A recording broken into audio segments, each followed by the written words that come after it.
Olá, seja bem-vindo às Caldas da Rainha. O nosso destino de hoje encontra-se na região oeste.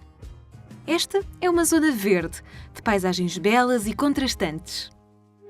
Para nos instalarmos, escolhemos um edifício muito importante para a cidade, um local onde hoje se instala o Hotel Sun na Silver Coast. A renovação do hotel manteve a fachada original e traça característica do edifício, transportando cada convidado para um universo de história e elegância. Antes de entrar, tome uma bebida na sua magnífica esplanada. Cada recanto foi decorado com todo o detalhe e transmite-nos uma sensação de frescura. Depois, entre no hotel. Há aqui uma combinação, portanto, com o grupo Sana Hotels, veio devolver um pouco da história às Caldas da Rainha. Abriu o hotel, tendo em conta todos os detalhes, todos os pormenores da decoração, indo buscar algumas coisas modernas, mas nunca esquecendo as origens. Aprecie os espaços bem decorados, modernos, mas ainda assim clássicos e enquadrados no espírito do hotel. O Hotel Sana Silver Coast é um edifício histórico muito emblemático e de prestígio do século XIX. Era o antigo hotel lisbonense que tinha muitos hóspedes vindos de todos os pontos do país, inclusivamente o mais famoso, que era o rei Dom Carlos I, que quando vinha nas estadias aqui para as Caldas da Rainha fazer termas, alojava-se aqui no hotel. Pôs as malas num dos quartos, aprecie os quadros, sente-se e relaxe. Leia um pouco sobre o seu destino e depois, nada melhor que ir até ao restaurante lisbonense e deliciar-se com uma refeição. Os amantes dos prazeres da boa mesa encontram neste espaço distinto um local privilegiado para saborear deliciosas e originais criações, inspiradas nos ingredientes locais. Eis o que nos serviram. Eu vou-vos mostrar uns pratos da nova carta que se iniciou há uma semana. É uma carta de verão, é uma carta mais fresca.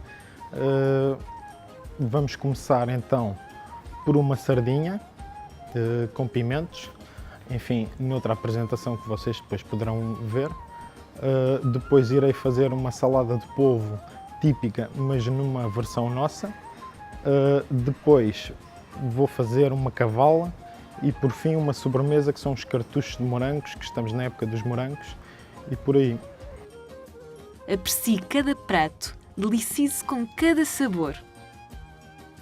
Nós baseamos-nos na sustentabilidade, enfim, dos produtos locais. Temos uma região, que é a região do Oeste, que é muito forte em muitos produtos, passando desde a Alcobaça pela maçã, indo para o Bamarral pela pera, e temos uma zona rica pescatória, de Peniche a Nazaré e passando pela Lourinhã também. Tentamos trabalhar com esses produtos da zona. O ambiente do restaurante é belo e único, afinal, não é todos os dias que se pode almoçar na companhia de uma carruagem. Com uma decoração de influência neoclássica que tenta recriar a época de Dom João II e o século XV, todos os espaços foram pensados para proporcionar um ambiente confortável e elegante. Para acompanhar, um serviço único, amável e distinto está sempre presente, proporcionando um atendimento personalizado a todos os clientes. Depois do almoço, siga a viagem e descubra a cidade. São muitos os pontos de interesse que nos levam a querer descobri-la. Exemplo disso é o Parque Dom Carlos I, o local ideal para relaxar e passear. É um ambiente com charme, por causa disso mesmo. Somos uma cidade charmosa, porque as pessoas são hospitaleiras, temos espaços acolhedores, embora não sejamos uma cidade muito antiga, nós temos apenas 500 anos, 500 e poucos anos. Somos uma cidade que nasceu com dia e hora marcado, foi quando a Rainha Dona Leonor mandou fundar o hospital. E ao fundar o hospital, fundou as Caldas da Rainha. Perca-se em todo este verde. Observe a beleza do lago, maravilhe-se com as muitas estátuas existentes e sinta-se em paz. O jardim tem uma beleza enorme e é o local ideal para passear um pouco. Depois caminhe pela cidade. Hospitaleiro, com alegria, com movimento, com cultura, com tradição, com juventude. Somos um concelho com muita juventude, muitos estudantes, onde há muito estudante cá, há boas escolas com bons resultados e, portanto, é importante que conheçam as Caldas, venham ver esta cidade, esta bonita região, não só do ponto de vista de turismo, para visitar, para estar, mas também, por que não, para viver, por que não ter aqui um espaço de habitação. Temos um clima bastante moderado, bastante temperado, não muito quente, onde as pessoas se sentem bem, vivem bem, quer portugueses, quer pessoas de outros climas, de outras zonas do mundo, podem ter aqui uma zona para viver.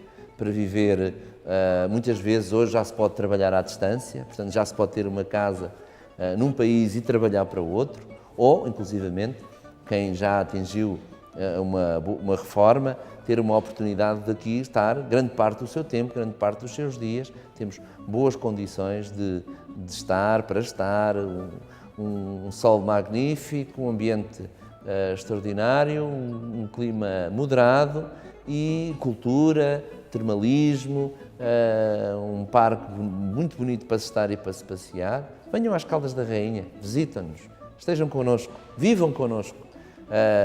Caldas convida a virem às Caldas da Rainha e tem vida para que as pessoas se sintam bem no nosso concelho. Observe a beleza arquitetónica de edifícios arte nova, veja a beleza de monumentos, de fontes belas, coloridas e grandiosas e descubra uma cidade colorida e cheia de recantos. O nosso roteiro leva-nos depois até à Casa Museu São Rafael. Esta casa não foi feita para um museu, foi casa de habitação da Helena Bordal Pinheiro, da filha de Rafael Bordal Pinheiro.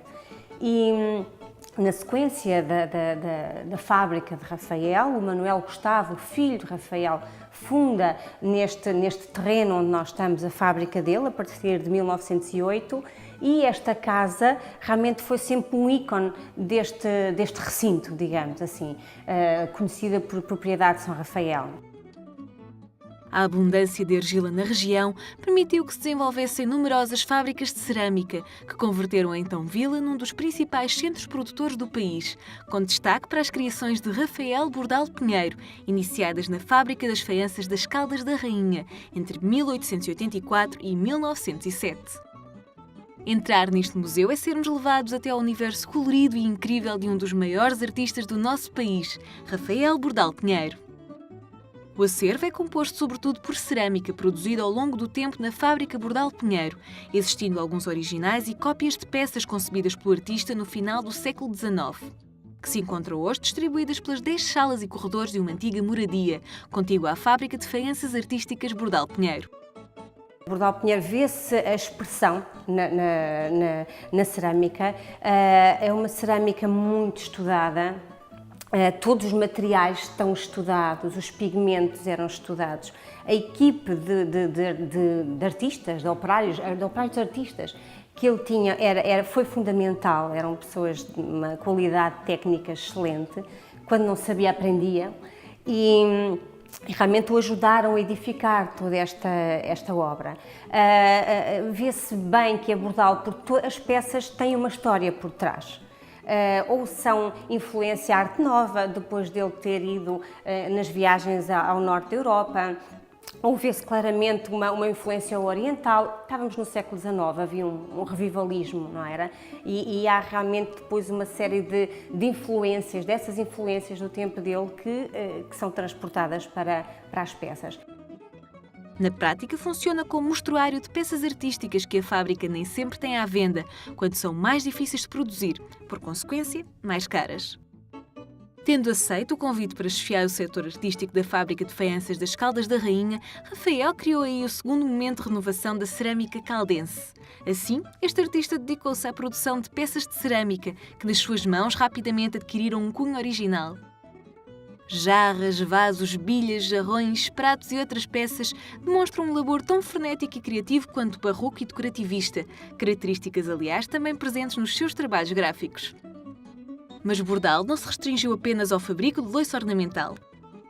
Quanto mais se conhece Bordal Pinheiro, quanto mais se pesquisa, mais fica presa no fundo a este personagem que é fascinante.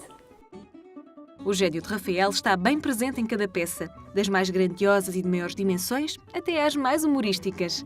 Aqui vemos de tudo. Todas as figuras que povoaram o imaginário do autor estão aqui representadas, desde Santo António a cabeças de animais, mas o destaque cabe sem dúvida às famosas figuras de movimento, incluindo, claro, a mítica figura de Zé Povinho. Perca-se por aqui, escuta as muitas histórias deste grandioso artista e sinta-se orgulhoso. Este é um património único, reconhecido mundialmente e que engrandece o nome do país. Bem perto, encontra-se o Centro de Artes das Caldas. É para lá que vamos. Dos muitos espaços existentes, começamos por visitar o Museu Barata Feio. Para se perceber um bocadinho melhor este espaço, o Museu Barata Feio, eu gostava de começar por fazer uma pequena passagem atrás para falar do Centro de Artes, onde o Museu Barata Feio se insere. O Centro de Artes, basicamente a primeira fase do Centro de Artes, foi feita com a inauguração do Ateliê Museu António Duarte. António Duarte foi um escultor muito importante aqui da cidade, nasceu aqui na cidade e teve uma obra espalhada por todo o país e até pelo estrangeiro, sobretudo as províncias ultramarinas, na altura do Estado Novo. E num segundo momento foi inaugurado, isto em 85, em 94, um segundo Ateliê Museu, desta vez dedicado ao mestre João Fragoso, também natural da cidade. E em 2004, então, a inauguração do Museu Barata Feio. As Caldas são uma cidade das artes e a relação entre a população e este espaço é por isso muito grande. Podemos aqui encontrar, distribuída por várias salas, grande parte da produção escultórica deste autor, desde escultura pública, sobretudo esbocetos, modelos e maquetes, que constituem a expressão mais conhecida da sua obra, a um registro mais intimista e pessoal. Encontramos também um interessante núcleo de arte sacra. Mas quem foi Barata Feio? É um núcleo de obras, que são sobretudo maquetes e esculturas que têm a ver, são esbocetos, são esculturas preparatórias, porque grande parte da obra da escultura, e sobretudo deste período, é destinada ao espaço público. Portanto, no espaço público temos os monumentos, temos as estátuas, etc., que as pessoas podem apreciar um pouco por todo o país.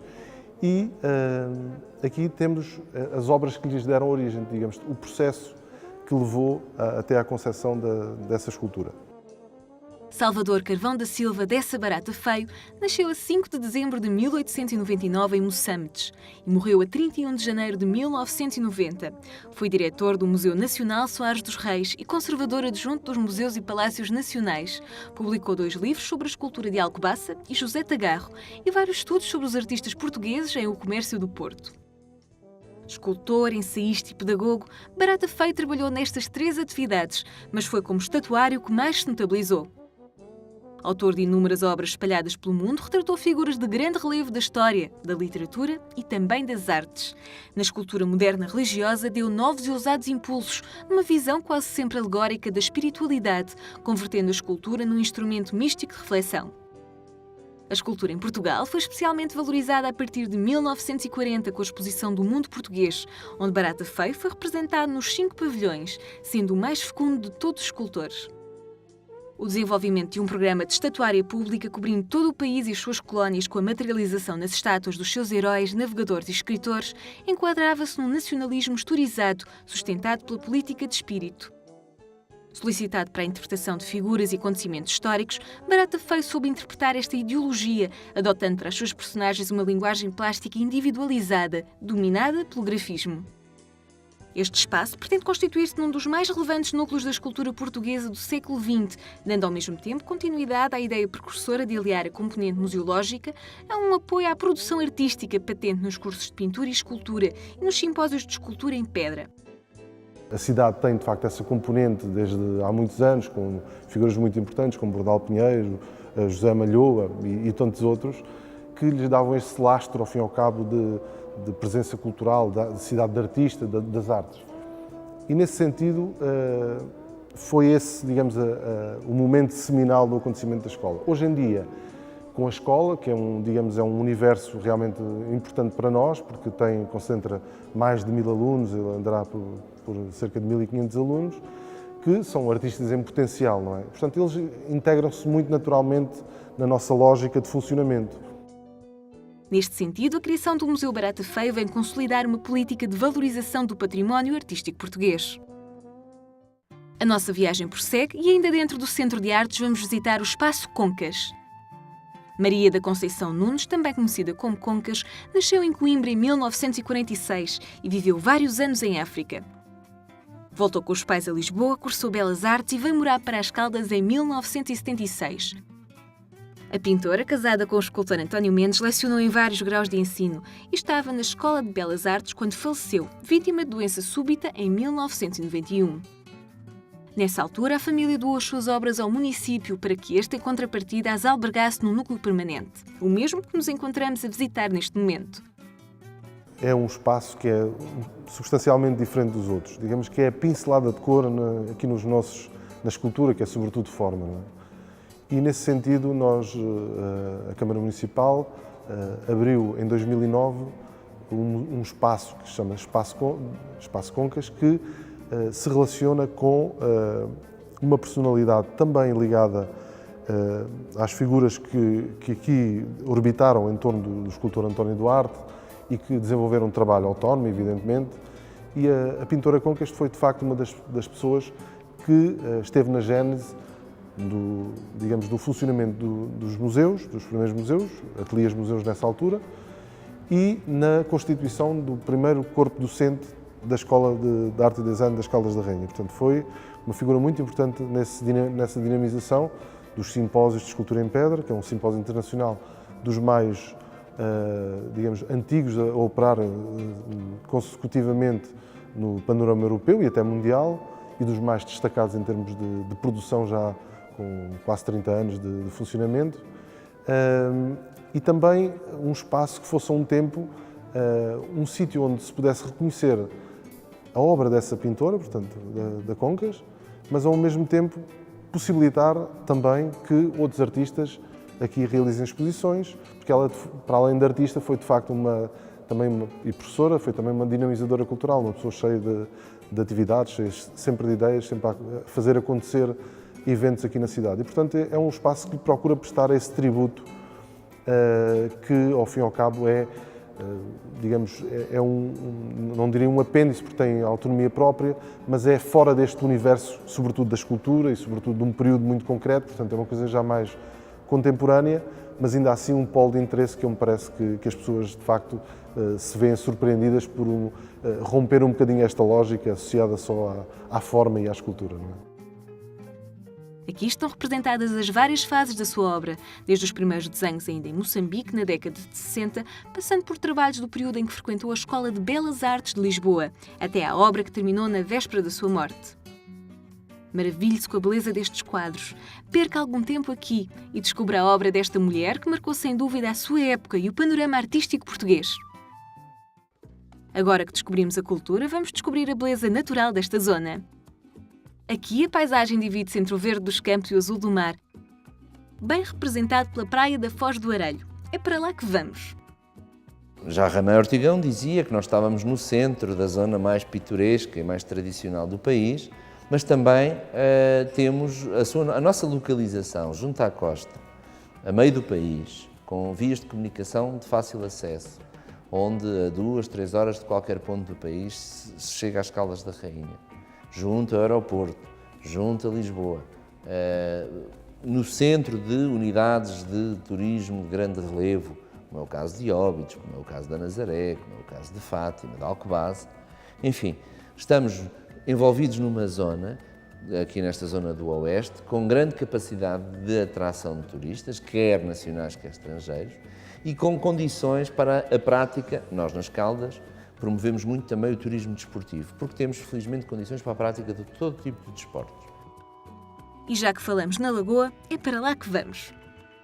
É impossível falar de uma história da Foz do Arelho sem falar da Lagoa de Óbidos, à qual está, e de resto estará sempre, intimamente ligada. Essa ligação é quase visceral, começando desde logo por ser na Lagoa que o povoado ganhou pelo menos parte do seu nome, exatamente por estar na foz de um rio. Apesar de tudo, não há nenhum rio Arelho, facto que não deixa de gerar alguma perplexidade. A ligação, contudo, não se fica pela curiosidade do nome, é bastante mais profunda. Da Lagoa de antigamente se dizia que dava pão e vinho. Era como é o sustento da terra, nela se pescava, mas dela se recolhia também o limo, com que as populações locais adubavam a terra.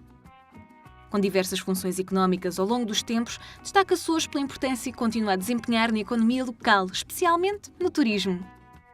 E como é bela esta paisagem, um verdadeiro regalo para os olhos.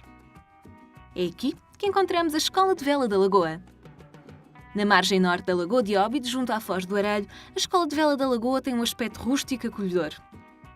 Forrada à madeira, com janelas bem abertas sobre a lagoa, a Escola de Vela da Lagoa dispõe ainda de um snack bar. O espaço, ao ar livre, traz os sons das águas preguiçosas da lagoa, do vento a zunir por entre os pinheiros e do riso das pessoas.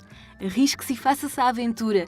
As condições são as ideais e pode passar aqui um bom momento, tanto dentro como fora de água, a apreciar o sol português sempre tão caloroso. A nossa viagem prossegue. Informam-nos que temos mesmo que ir a Óbidos e assim o fazemos. Deparamos-nos com o evento do ano, um dos muitos que esta terra tem e aquele que lhe deu nome, o Mercado Medieval. Passei por aqui, coma, bebo e maravilhe-se com toda a festa existente. O castelo está cheio de vida. Óbidos tem esta magia de nos fazer sentir dentro de um conto de fadas. Não resista a isso e deixe-se levar por este mercado medieval. É daqui que lhe deixamos mais algumas sugestões a apontar no seu roteiro. Não deixe de visitar o Ateliê Museu António Duarte, que foi inaugurado em 1985 após doação da coleção de arte do mestre escultor à sua cidade natal, Caldas da Rainha. A ideia inicial de dotar o edifício com ateliê visava dar condições para que, paralelamente à missão museológica, autores convidados pudessem ir desenvolver projetos artísticos. Visite também o Ateliê Museu João Fragoso, que foi inaugurado em 1994, no seguimento da política cultural da autarquia iniciada com o Ateliê Museu António Duarte. Como no caso anterior, este museu foi criado com o intuito de acolher parte significativa da obra de um grande escultor da cidade e, simultaneamente, criar um espaço oficinal que permitisse dar continuidade à sua produção artística. O espaço, de nave única, percorre as 3 etapas fundamentais da sua obra, que notavelmente coincidem com os movimentos mais significativos da arte do século XX: figuração, abstração e arte conceptual. Descubra também o Museu da Cerâmica. Instalado num palacete romântico rodeado de jardins e lagos, o museu é constituído fundamentalmente por uma importante coleção de cerâmica, organizada de forma temática, abrangendo o período do século XVI a XX e compreendendo os seguintes núcleos de cerâmica: contemporânea, representativa dos principais centros, estrangeira e caldense. Neste núcleo estão representados os principais autores e unidades de produção do século XIX e XX, possuindo ainda o museu um importante setor de azulejaria. Visite este museu, inaugurado a 14 de dezembro de 1999, que reúne peças relativas à história do ciclismo no país. Este local é gerido pela Associação para o Desenvolvimento do Ciclismo, integrada pela Câmara Municipal das Caldas da Rainha, a Federação Portuguesa de Ciclismo e o Sporting Clube das Caldas.